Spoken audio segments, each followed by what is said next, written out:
तो hello guys, अभी जो जयपुर में हाल फिलहाल में ही जो हादसा हुआ था, जो दो ट्रक आपस में टकराए थे, एक सीएनजी का और एक पेट्रोल का, जिसमें बहुत ज़्यादा बड़ा धमाका हुआ।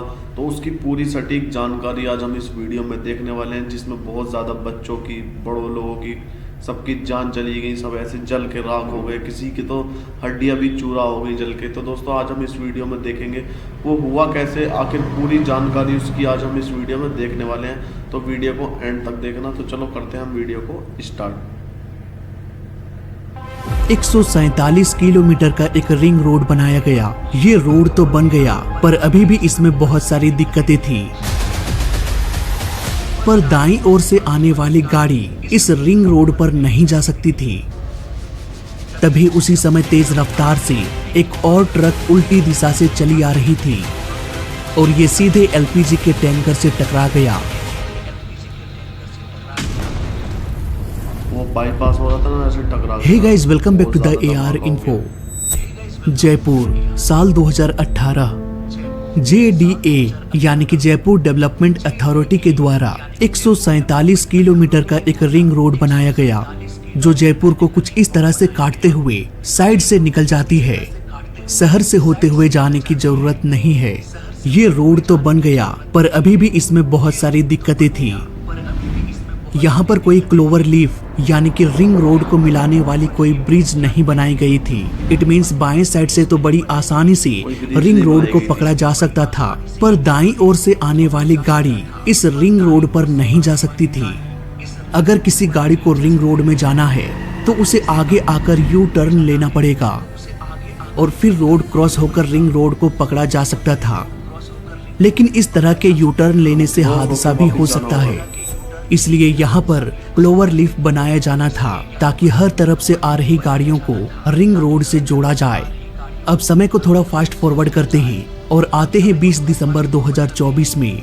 अब तक भी यहाँ पर क्लोवर लीफ का निर्माण पूरा नहीं हुआ और इतने सालों तक ये यू टर्न का सिलसिला ऐसे ही चलता रहा। 20 दिसंबर की सुबह 5:30 बजे यहाँ एक बहुत बड़ा हादसा होने वाला था। एलपी गैस से भरा एक ट्रक एक्सप्रेस वे से होते हुए आ रही थी। इस ट्रक को मथुरा के रहने वाले जयवीर चला रहे थे। इस ट्रक के टैंक में भरा था करीब 18 टन का लिक्विड पेट्रोलियम गैस, जो कि हाईली फ्लेमेबल गैस होती है। इस ट्रक को रिंग रोड में जाना था, लेकिन यहाँ पर रिंग रोड को कनेक्ट करने वाली क्लोवर लीफ का निर्माण नहीं हुआ था, इसलिए ये ट्रक आगे जाकर पेट्रोल पंप के पास यू टर्न लेने लगा। तभी उसी समय तेज रफ्तार से एक और ट्रक उल्टी दिशा से चली आ रही थी। मे बी उन्होंने यू टर्न ले रहे ट्रक को देखा नहीं और ये सीधे एलपीजी के टैंकर से टकरा गया। इस टक्कर से दोनों ट्रक्स को ज्यादा नुकसान तो नहीं हुआ, लेकिन एक बहुत बड़ा खतरा मंडराने लगा। टक्कर की वजह से टैंकर का 5 नोजल टूट गया। फिर क्या था, टैंक के अंदर भरा 18 टन लिक्विड पेट्रोलियम गैस बाहर निकलना शुरू हो गया। पलक झपकते ही ये गैस आसपास फैल गई। अभी तक इस खतरे का अंदेशा किसी को भी नहीं था, बस तेज एलपीजी गैस की महक आ रही थी और आसपास कोहरे जैसा धुंध छाने लगा। इससे पहले कि लोग कुछ समझ पाते, एक तेज धमाका हुआ। आग मानो बिजली की रफ्तार से फैल गई। दोनों ट्रक के साथ साथ आसपास मौजूद कई गाड़ियों में आग लग गई। आग में फंसे कुछ कार का डोर पिघलकर लॉक हो गया, वो अंदर ही फंस गए। बाइक में सवार एक व्यक्ति का हेलमेट इस तरह से जला कि उसका हेलमेट पिघलकर उनकी आंखों से चिपक गया। एक बस में इस तरह से आग लगी कि बस का डोर लॉक हो गया।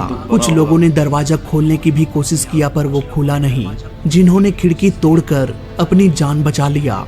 तो वहाँ पे ब्लास्ट हुआ तो हमने देखा तो चारों तरफ से आग ही आग थी और हमारे बस के अंदर भी आग आ चुकी थी। तो हम जैसे निकलने की कोशिश करी तो मेन गेट था, लॉक हो गया था।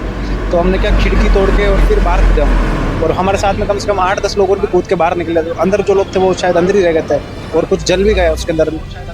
पल भर में आसपास के पेड़ पौधे जलकर भस्म हो गई। यहाँ तक कि पंछियां भी आसमान से जलकर गिरने लगी।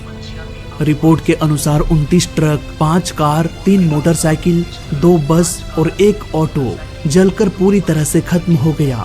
इस गैस में लगी आग ऑलमोस्ट 300 मीटर तक फैला। हर वो चीज जो जल सकती थी जलकर राख हो गई। बचा तो सिर्फ लोहे के पुर्जे। अकरम नाम का एक व्यक्ति घटना स्थल से करीब 600 मीटर तक चलता रहा। अपने अधजले शरीर के साथ वो लोगों से मदद मांगता रहा।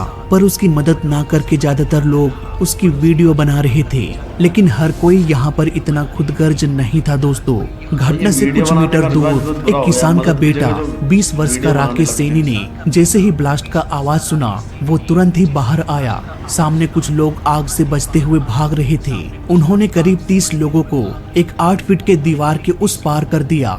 इस बड़े से दीवार ने आग को आगे बढ़ने नहीं दिया और इस तरह से कई लोगों की जान बच गई। जयपुर की रहने वाली कन्हैया की पत्नी पुलिस कांस्टेबल थी। रोज की तरह वो अपने बच्चों के लिए खाना बनाकर अपनी ड्यूटी के लिए एक बस पकड़कर निकल पड़ी। कुछ देर बाद कन्हैया ने अपनी पत्नी को फोन किया, पर फोन लग नहीं रहा था। बार बार कोशिशों के बाद भी जब फोन ना लगा तो उन्होंने अपने साले को फोन किया। उनके साले ने बताया कि रिंग रोड के पास एक बहुत बड़ा हादसा हो चुका है, मे भी दीदी की ड्यूटी वहीं पर हो। अब दोनों जीजा और साला जल्दी जल्दी घटनास्थल पर पहुंचे। वहां पहुंचने के बाद पता चला कि सभी घायलों को हॉस्पिटल भेज दिया गया है।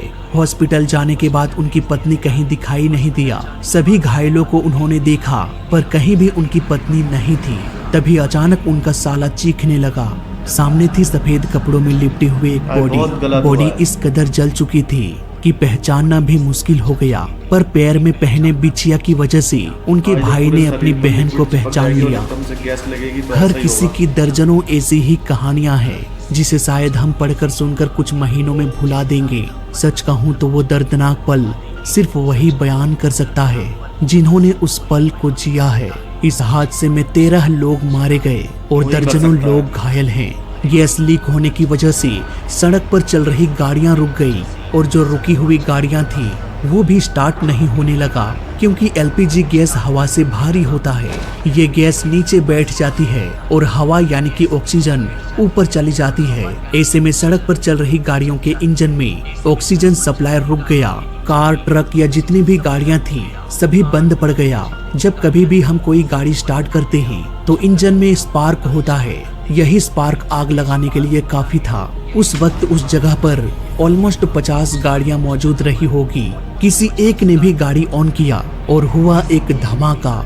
इतनी सारी गाड़ियों में कोई ना कोई तो इंजन को ऑन करके भागने की कोशिश करेगा ही, इसलिए आग लगना तो तय था। यही वजह है दोस्तों कि गैस लीक के तुरंत बाद आग लग गई और आसपास के गाड़ियों में बैठे लोग अपनी गाड़ी भी स्टार्ट करके भाग नहीं पाया। अक्सर ऐसे हादसे लापरवाहियों की वजह से होती है। यहाँ भी बहुत सारी लापरवाही की गई। टाइम्स ऑफ इंडिया के अनुसार NHAI का डेटा ये बताता है कि इसी साल इस एक्सप्रेस वे में कुल 7 जगहों को ब्लैक स्पॉट किया गया जहां हाई रिस्क है एक्सीडेंट होने की। उसी में से एक लोकेशन ये भी था, लेकिन फिर भी 4 से 5 सालों बाद भी सेफ्टी को लेकर कोई बड़ा कदम नहीं उठाया गया, और उठाया भी गया तो उसे पूरा नहीं किया गया। और ऐसा भी नहीं है कि ये पहला हादसा है। यहाँ पर इस एक साल में 84 सड़क हादसों को रिकॉर्ड किया गया इसी रोड में। इन हादसों में 38 लोग मारे गए और करीब 54 लोग घायल हुए। इवन इसी महीने यानी कि दिसंबर महीने में ही 7 हादसा हो चुका है। LPG गैस हादसा 8वीं घटना है according two times of India. ऐसे में ये सवाल उठना तो लाजमी है कि सब कुछ पता है फिर भी उचित समाधान इन ब्लैक स्पॉट पर क्यों नहीं किया गया। क्या वाकई इस घटना का जिम्मेदारी कोई लेगा? क्या कोई कहेगा कि ये हमारी गलती थी, आगे हम इन गलतियों पर सुधार करेंगे? NHAI ने ये बयान दिया कि पुलिस और जयपुर डेवलपमेंट अथॉरिटी जिन्होंने रिंग रोड को बनाया था, इन दोनों की सहमति से उस यू टर्न को खोला गया जहां से वो LPG ट्रक मुड़ा था। यहाँ रिंग रोड पर जाने के लिए कोई भी क्लोवर लीफ अब तक नहीं बना है। क्लोवर लीफ एक ऐसा मॉडल है जिससे एक साइड की सड़क की गाड़ियों को दूसरे साइड के रोड में जाने की जरूरत नहीं पड़ती है। सबके लिए सेपरेट रोड होता है। सवाल ये है कि आखिर रोड निर्माण के इतने साल बाद भी क्लोवर लीफ के काम को क्यों रोका गया? क्यों उसके जगह पर यू टर्न को खोला गया? पता नहीं इसका जवाब कौन देगा, कोई देगा भी या नहीं देगा। फिलहाल इस वीडियो में अभी तक के लिए बस इतना ही। मैं मिलता हूँ आपसे अगली वीडियो में, तब तक के लिए देखते रहिए और सीखते रहिए। जय हिंद, वंदे मातरम। तो गाइस, जो हमने ये अभी देखा बहुत ही दर्दनाक हादसा था दोस्तों। हमने तो फ़ोन पे देख लिया, हमें क्या पता अब क्या हो रहा है, लेकिन जिसने झेला है इसका दर्द सिर्फ वही जान सकता है। और दोस्तों, जब पता है कि हाँ ये ऐसे हादसा हो सकता है तो सरकार को ध्यान देना चाहिए हर एक चीज़।